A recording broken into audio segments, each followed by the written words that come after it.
continuing story of Peyton Place.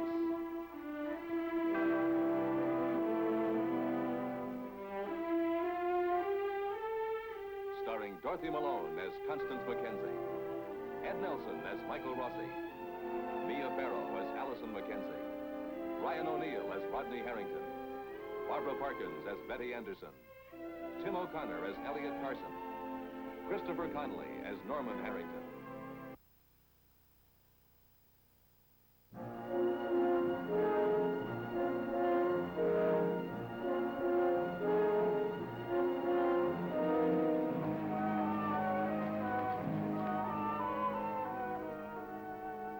Doctor's Hospital, a new arena for the Rodney Harrington case.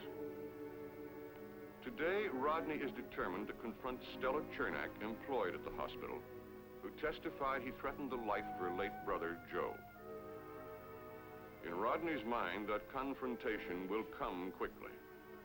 For the car that used to be driven by Joe is now in the parking lot. The new driver must be Stella.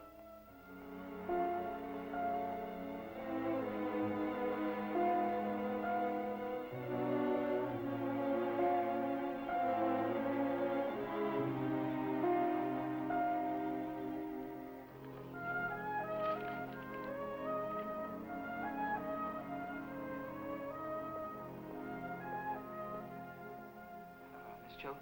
Oh. Is Stella Chernak in her office? Yes, she is. Would you like me to tell her that you're here? No, that won't be necessary. Do you know the way? Dr. Morton, emergency. Dr. Morton, emergency.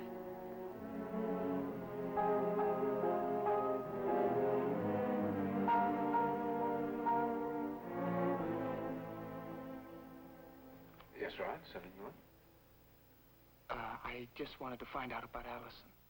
Well, there's no change. That's all I wanted to know.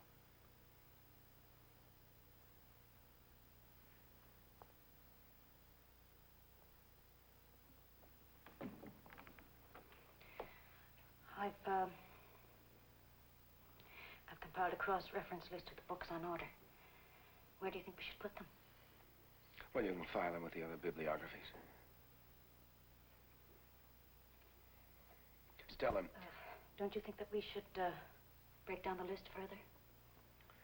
Stella, as long as Allison Mackenzie is here at the hospital, Rod will be coming around to see her. I'm aware of that. Well, you're going to have to get used to seeing him from time to time. It's not going to be comfortable. I've already come to that conclusion. Oh, don't worry, Doctor. I'll live. Well, I have an appointment.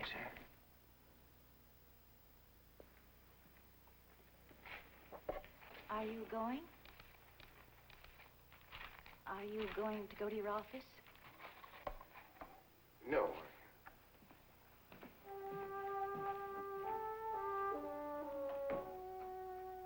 Let you know later.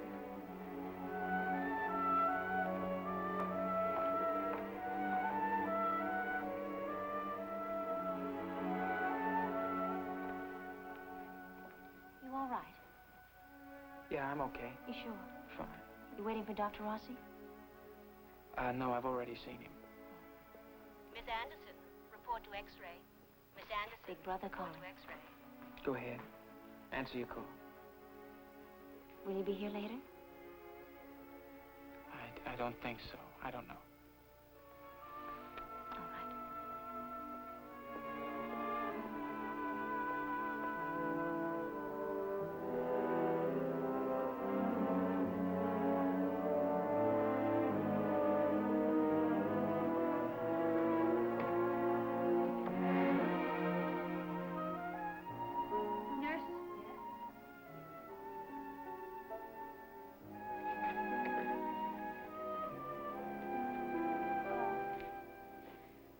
In the lab all afternoon with Dr. Randall. Will you inform the desk? Certainly.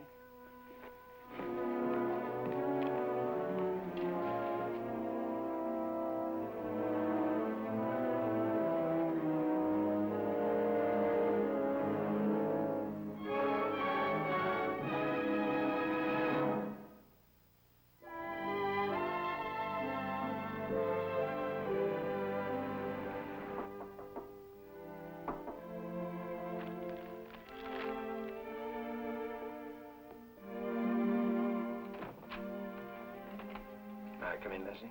Why, of course, Ted. Well, this looks kind of comfortable. It's adequate. When you're living out of a suitcase, you'll learn to keep your requirements simple. Won't you sit down?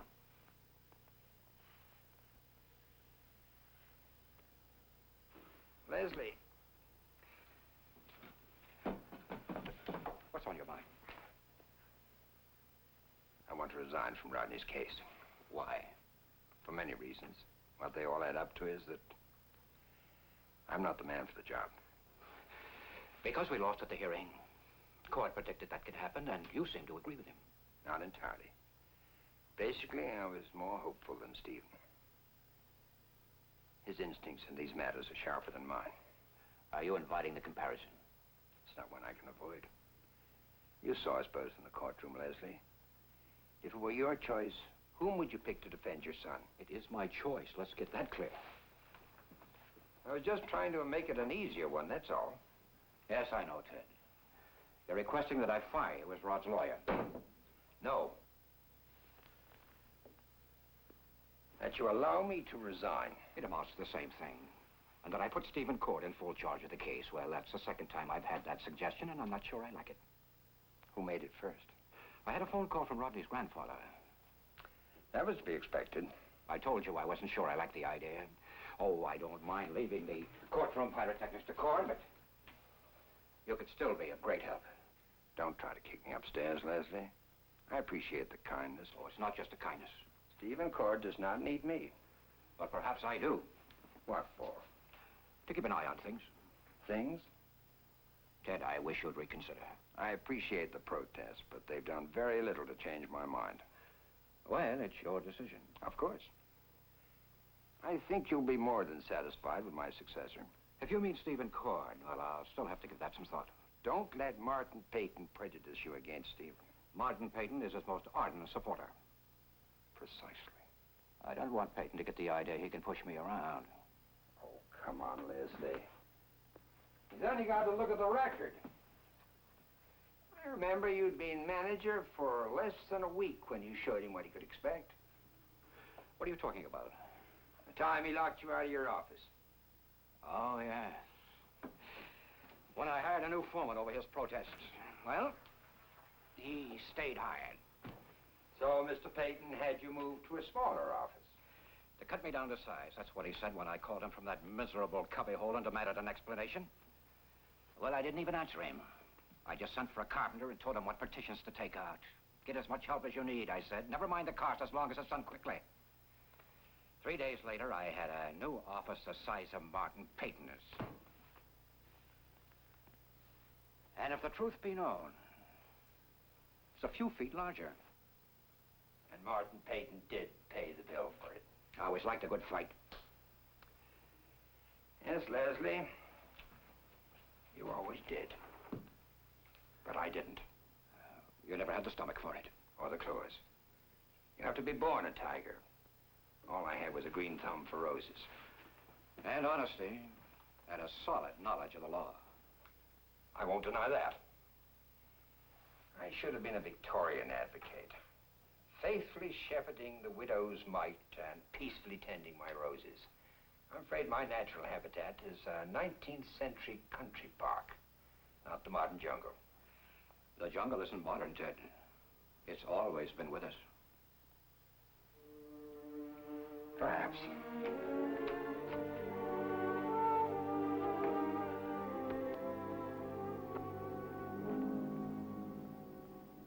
Afternoon, Mr. Gordon. Has Dr. Rossi come in yet? Yes, he's in the dining room. Thank you.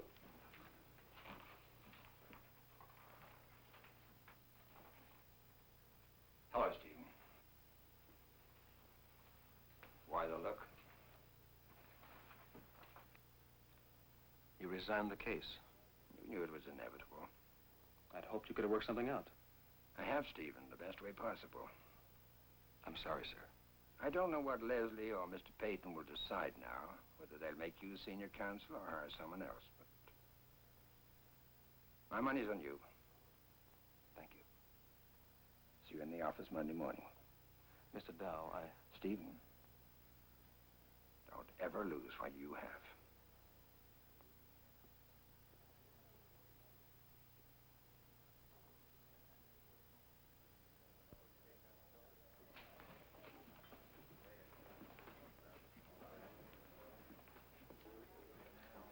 Sorry I'm late.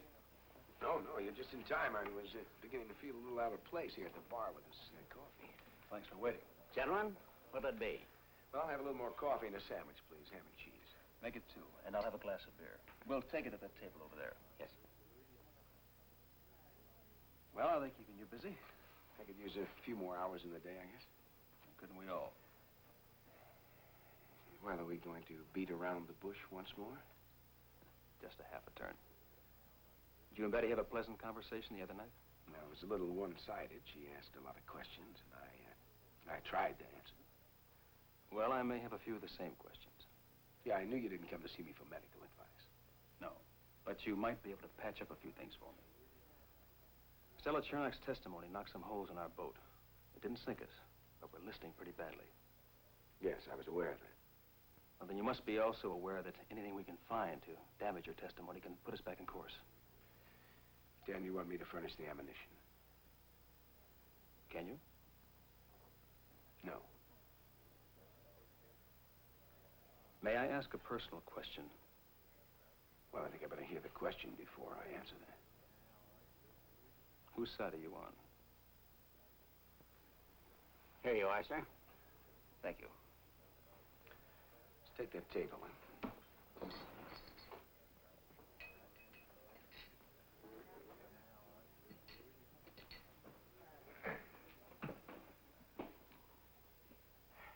Whose side are you on?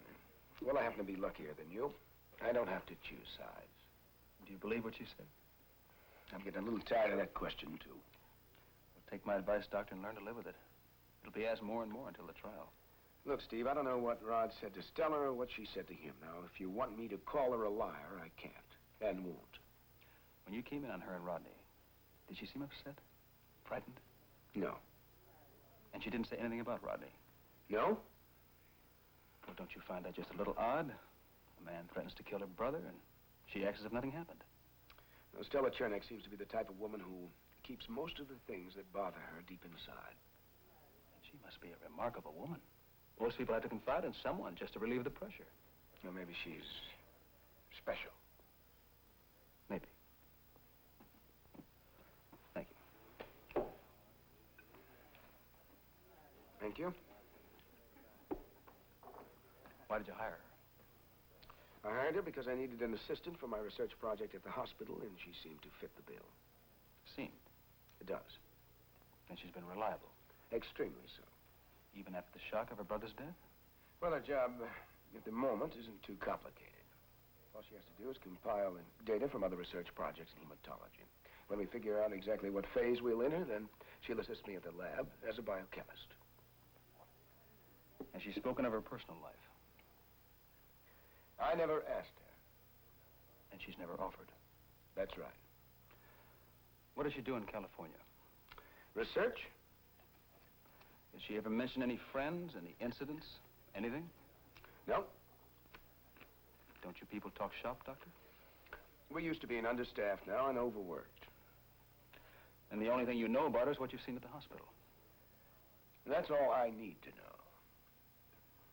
You don't like these questions, do you? Steve, she's on my staff. And you feel protective toward her? Yes. Professionally. Personally? That's none of your business. Well, I might have to make it my business. Thanks for the sandwich. Sorry, Doctor. All's fair. Law of the jungle. I thought you were looking for justice. I'm trying to save a man's life. You know, we're really in the same business, Doctor. Not quite. Oh, yes. In our own way, we each try to outwit death. Only in your profession, when you do it, anything you want, you get. Because a human life is the most important thing in this world, and you've been commissioned to save it. In my profession, when we try to do the same thing, people hide. They run. They don't want to get involved. You hold out your hand for a scalpel, it's there. I hold out mine for the truth, and 9 times out of 10 is slapped away. How would you like to operate under those conditions? All right, Stephen. Just give me the benefit of the doubt. As much as you give Stella Chernock.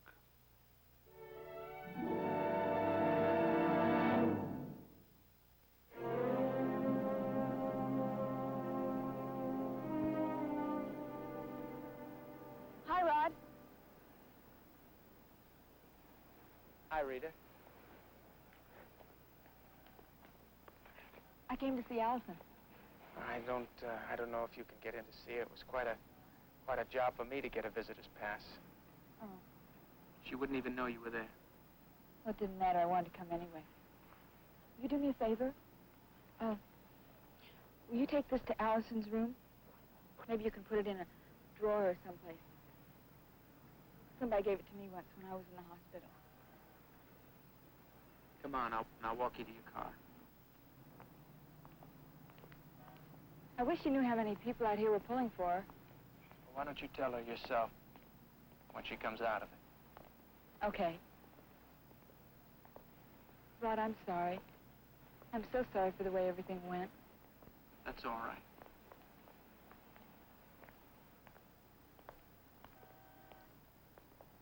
What is it?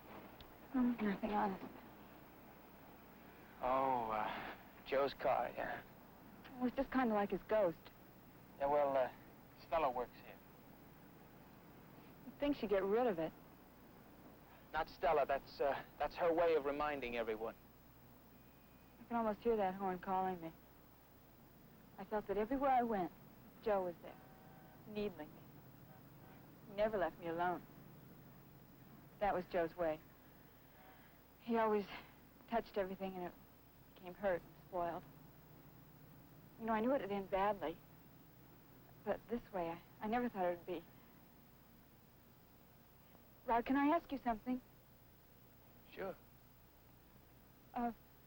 That day that Joe died, you came to the drugstore to talk to me. Did I say something that got you so upset that you went to Joe's house and made a threat?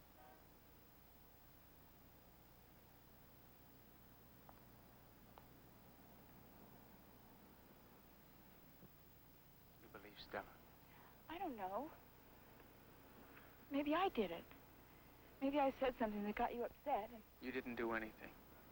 She lied. Stella lied. I'm sorry. Stephen can break her down, can't he? Who knows? Oh, I'm sure he can break her down. Then they'll believe you. In fact, everyone will believe you.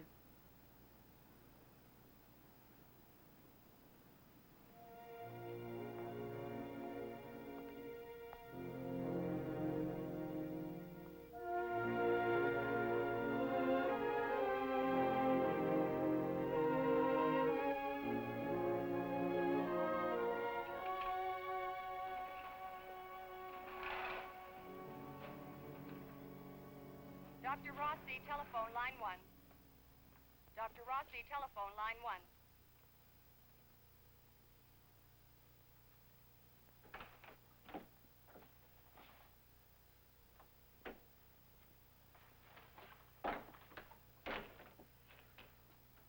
Oh, the flowers are lovely. I wonder who sent them. Cousins. What is it? Look there, she's lying different. Eli. She's moved. Allison's moved. Look closely. It's as if she's shifted to one side. Allison didn't do it. They do it for her. Hmm? The nurses and the therapists, they change her position and exercise her muscles so that they don't stiffen.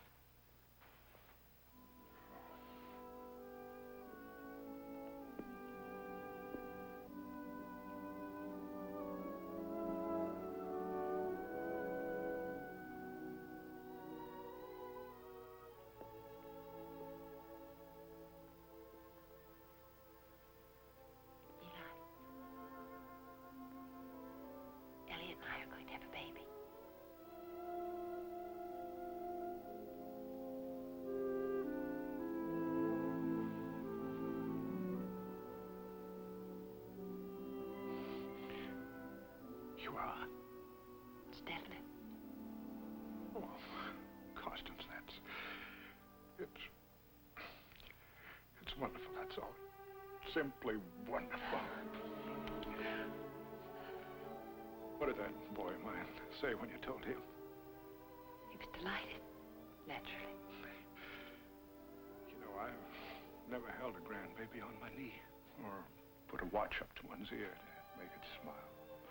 I've never even heard a young one that was learning to speak try to call me grandfather. It's going to be quite an experience. Well, I can see that this is one baby that's not going to suffer from lack of family.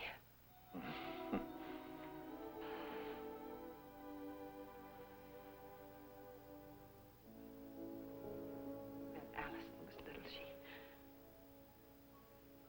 she missed out on so much. You mark my words. I know Allison. She's going to be just as happy about the new baby as the rest of us.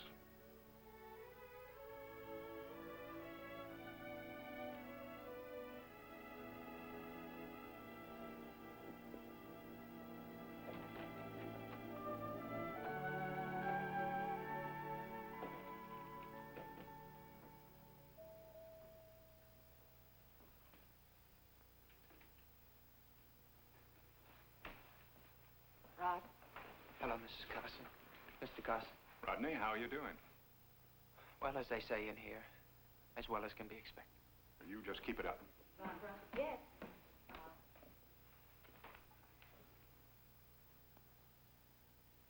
I've been in the lab. Were there any calls for me? No, Miss Cherry. Dr. Randall asked me to give you this. Thank you. Rodney, it's the waiting that's hard. Sir? The waiting is hard. How's Allison? You going in to see her? Well, I'll probably come back later. Rodney, the work has been piling up at my chandlery since Elliot left me. I was wondering if you could give me a hand. Be a big help if you could. Well, maybe so. Excuse me. I thought it might fill in the time for him. You can see I said just the right thing to buck him up. It's hard to find the right words. That's just the way they sound. Hard.